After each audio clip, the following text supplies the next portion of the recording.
But coming from that pretty mouth, the truth is fitting. Cause you ain't never talking loud and you know plenty. You know what I'm talking. Hey guys, it's your girl Q Baby back with another video. If you fuck with me or you don't, but I know you fuck with me because I fucks with you.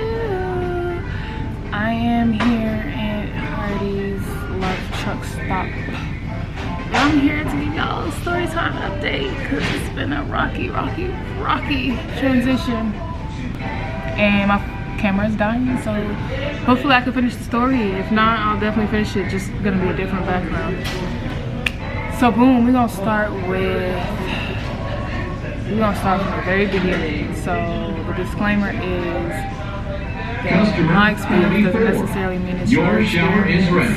Please proceed to I so think like this music does not copyright me. I'm just not thinking about it. But anyways, my experience is not going to be necessarily your experience. Everybody's experience in trucking is different. But I will say, take heed to my experience because I got the warnings to not try to apply for Wilson. I've seen all the negative comments, the backlash and all that, but I still applied on the simple fact that that's their experience, not mine. And I was eager to get my CDLs, okay? So boom. Now I'm with the company. Everything is cool, everything's amazing, everything's great, yada yada. I'm getting to know everybody there in the school. There's some people that had negative feedback, negative experience already from y'all. They telling me their situations.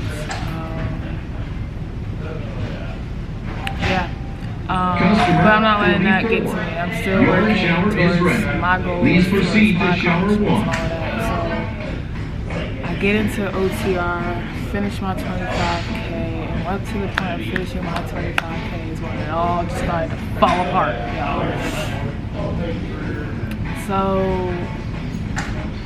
I'm on a load. I had to stop at Missouri.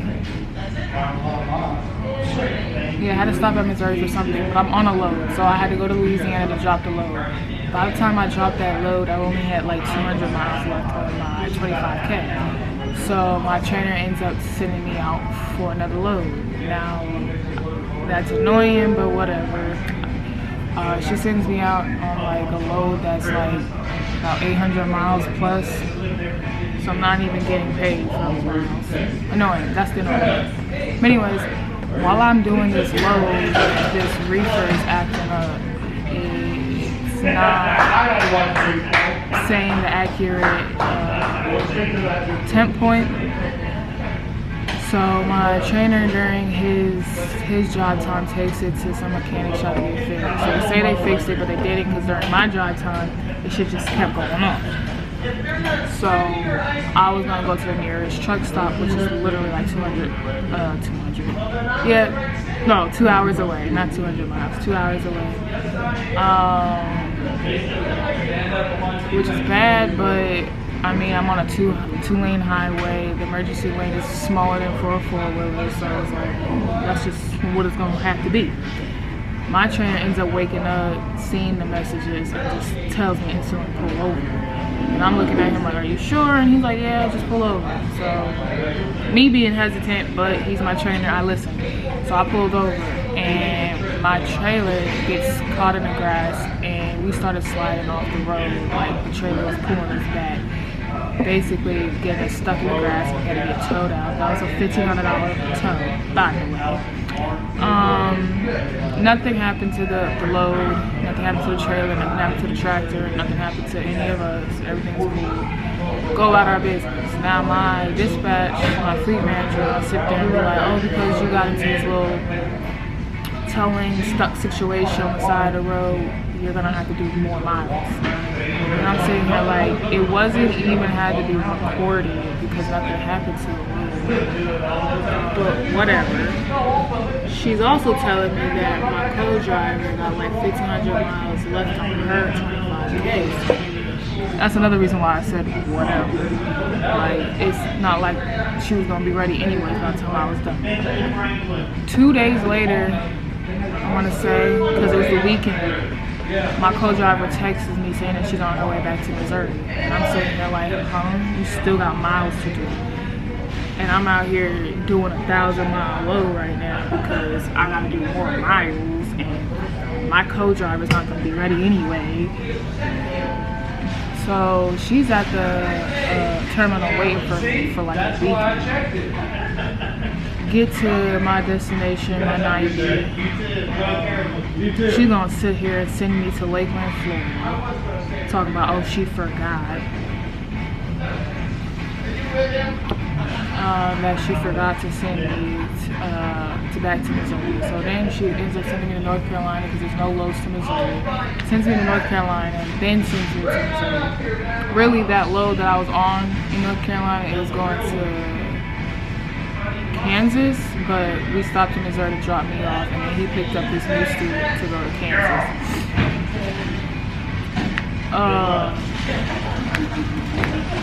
And I get to Missouri, and I had to do an eval. I had to talk about the whole situation in my trailer, getting stuff or whatever. Then I took my ADT class, advanced drive training class. I had to literally deal with a Karen at the hotel. She was cool in my face, everything copacetic, but she wants to run to the damn terminal and complain about me being loud and all this other bullshit. Never said nothing to me.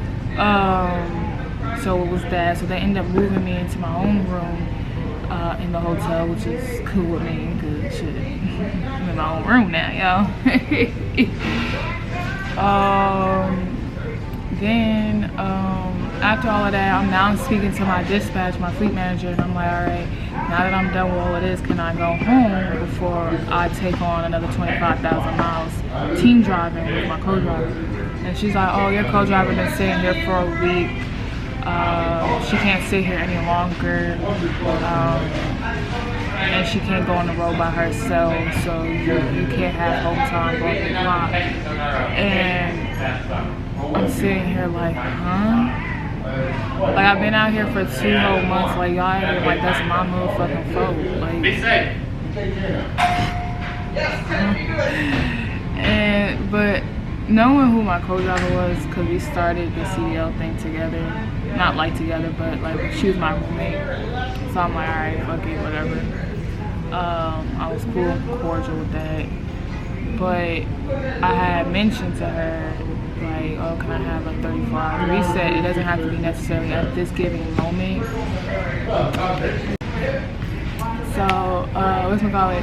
So I asked her about the 34-hour reset, and I'm like, you don't have to do it at this given moment, but at some point, can you send me a load to Atlanta or Florida so I can have my 34-hour reset in Atlanta, because that's where I live. And she's gonna be like, oh, as long as you've been here, you already had your 34-hour reset. And I'm sitting here like, yeah, I've been here for 3 days at the terminal, that is. And I got a 34-hour reset, but you were sitting here acting like there's not another 34-hour reset that can be done. There's not another 7 days. I'm gonna be out for a minimum of a month and a half for my 25,000 miles. Knowing how y'all doing me right now, I'm really gonna be out here for like 3 months. I'm gonna be out here until the summertime. The way y'all keep giving me 500 to 800 mile loads and having them spread out for like days. So,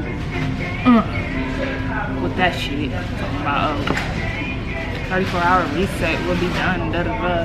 Then she gonna sit there and be like, oh, you can't have your 34-hour reset because your team driver, your co-driver can't be driving, da da da. She gonna have a 34-hour reset the same exact time as me. Like, what is you talking about, man? Like, you really just coming out your ass just saying shit so I don't have to go home. Anyways, I just dismiss her, whatever. We got our truck and we got a load coming to us to Springfield, to the prime location. They tell us that the trailer has to get maintenance, so our load wasn't going to be due until like 3 days later. It's about 400 to 500 miles away. It's in Tennessee. Alright, bet. We get the notification that our trailer is ready by the end of the day, so we go to pick it up. Now, the trailer was parked in a weird way where I had to like kind of like figgle my little tractor inside, but I got it in there and I got it out.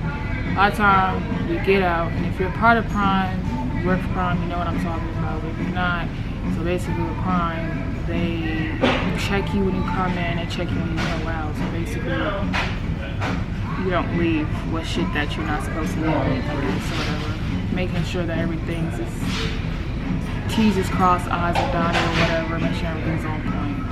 So when we tried to leave, they told us that we couldn't leave, that the trailer needed maintenance. And I'm sitting here like, they told us the trailer was ready. Now it needs maintenance. So then we had to turn back around and bring the trailer back. And we didn't leave until the next day, or that night, or whatever you want to call it. We take it to Tennessee. Once we dropped that trailer off and picked up another trailer, that trailer's tires was messed up, had screws in it. And we had to call road assist for that, which took hours. We got there like early in the morning. We didn't leave until sunset. Then after that, what was the next problem we had? Oh yeah, after that, I'm driving, and I think we were in Ohio. The direction says that the drop trailer yard is at the end of the street to the left. That is not the instructions. Like, that's the instructions they have on the app. That's not the instructions. Like, that shit blew me. I've been driving in circles for 2 hours trying to find this motherfucking location. I even called my damn dispatch. He wants to sit here and repeat the damn instructions, like, as if I can't fucking comprehend English and read.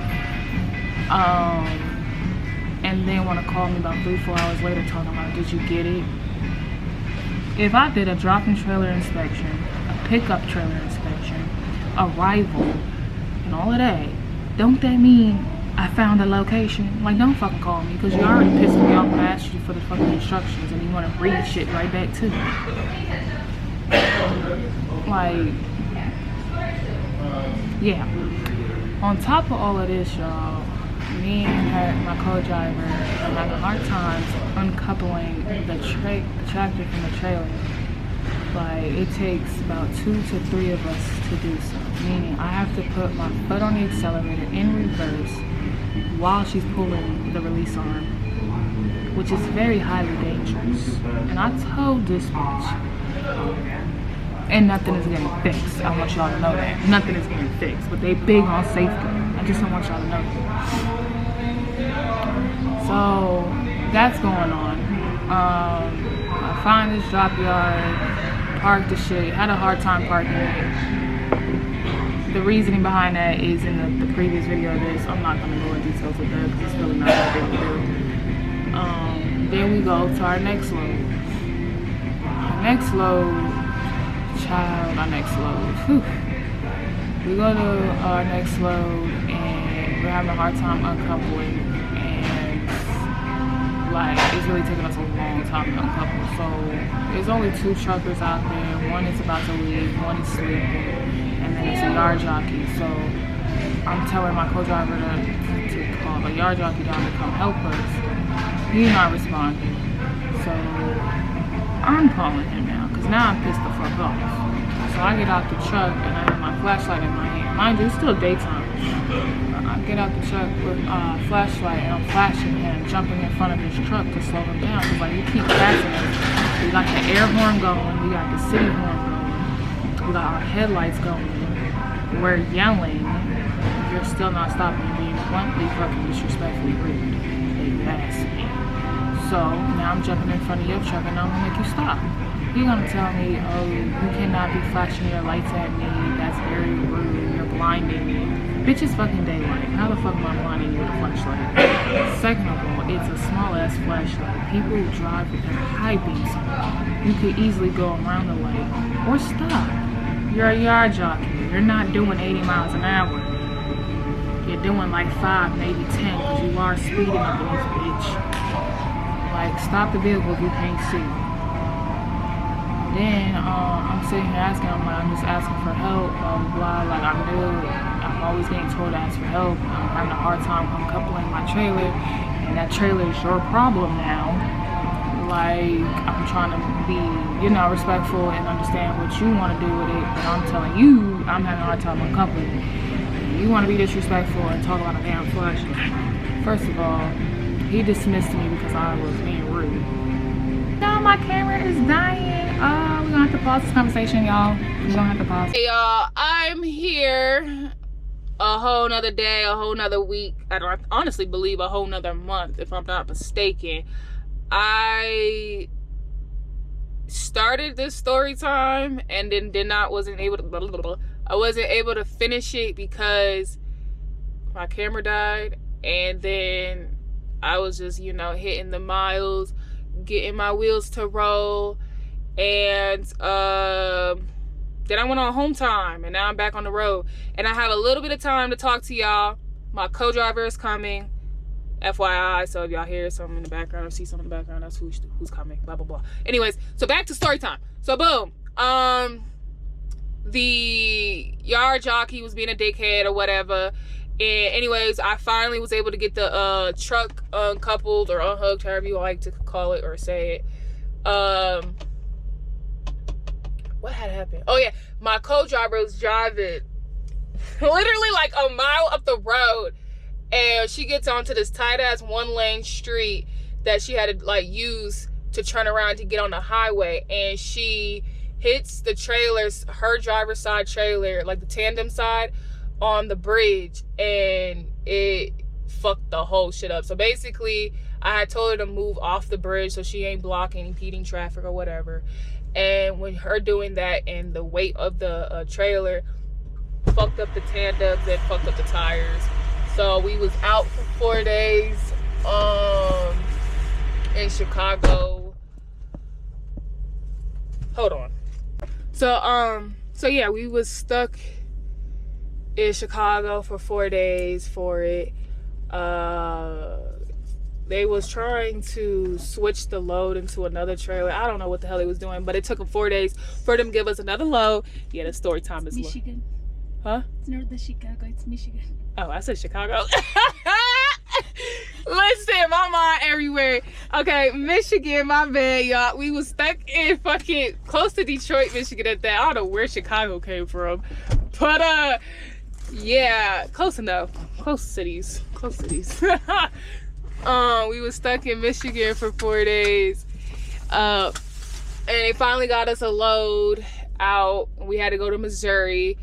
In the midst of all of that though, y'all, we did not get paid. My co-driver got paid like $3 and I got paid $0. My pay stub basically stating that I did my miles. It has my miles on there, and that part was accurate, but somehow I owed the company. Don't know how that worked, but somehow I owed them and I ended up with a $0 balance. I don't know, but that's the second time that shit happened to me. And so my fleet manager ended up paying us our amount that we normally would get after taxes. So like, I'm gonna just say some number, $900, what it is after taxes. That's not the actual number, but that's just the number I'm gonna tell y'all. And then the next check, you're gonna see like the amount being taken out. But with that being like that, how do I explain none of this shit? Like, sorry, y'all, I can't even explain none of it. But her giving me my money after tax and then putting it in my pay stubs the next check makes me taxed 3 times. Mind you, this is my second time. I taxed with the money that she gave me, even though the government didn't see that money. Then she puts it in my check, and then I get taxed again because now the government sees the money. But it's like a weird tax because, like, for example, if I get $900 after tax and she puts $900 in my pay stub on top of an additional $900, that's like $1,800. In reality, you get taxed by a percentage. So for real, I'm not even getting taxed 3 times. I'm really getting taxed a little bit more than that because the government sees $1,800 on my pay stub, which is some bullshit because now I'm losing out on money and I'm giving the fucking government the damn money. I don't like giving the government shit. that's another story. But yeah, that pissed me off because that's the second time that shit happened to me in a matter of 3 months. Then I did tell you guys while I was asking my fleet manager for Hometime or whatever, she wasn't trying to give it to me. After the whole staying in Michigan for 4 days and coming back to Missouri to do the little discussion, little communication about what happened or whatever, like just to tell them the story. We finally got Hometime out of her. So we did a load and then we went on Hometime right after, and now I'm here with y'all. Long story short, and the disclaimer is every truck company is bullshit in my opinion. Is Wilson bullshit? Yeah. But are they a good company? Yeah. Like I deal with my little shenanigans. You gonna deal with your shenanigans if you decide to go with Wilson or any trucking company. You just gotta know which trucking company fits best for you. That's the best positive advice I can give.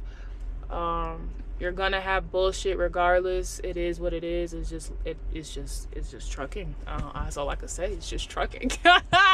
The wheels gotta keep rolling, but it's always some bullshit, alright? I'm still with Wilson. I don't have nothing negative to say about it. It's just I was really like fed up at that moment. I'm good now, y'all. Everything's cool. Oh girl, all she needed was a little bit of home time and she could reset and get it all together. But hell yeah, that's a story. I feel like if I had told y'all this story time when it happened, it would have been more of a dramaticness. But since I waited so long to finish the story time, it's not really that dramatic no more. But yeah, that's it. That's all, folks. See y'all next time.